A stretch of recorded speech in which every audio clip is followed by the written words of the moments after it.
আসসালামু আলাইকুম রহমতুল্লাহ তাআলা ওয়া বারাকাতু। কাছে দূরে দেশে প্রবাসে যে যেখান থেকে দেখতে পাচ্ছেন প্রত্যেকে জানাচ্ছি দিনের শুভেচ্ছা, রিসালাতের শুভেচ্ছা।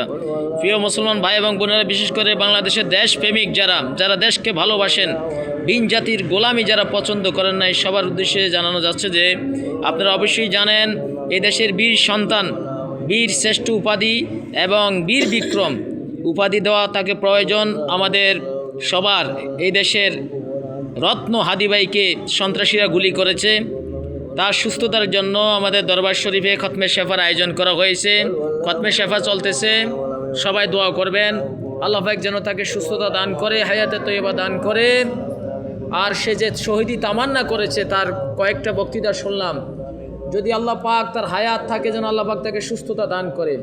আর যারা বিদেশি বিন জাতিকে খুশি করার জন্য সন্ত্রাসী হামলা করেছে, এদেরকে দৃষ্টান্তমূলক শাস্তি দেওয়ার জন্য আমরা অবশ্যই সরকারের প্রতি আকুল আবেদন জানাচ্ছি।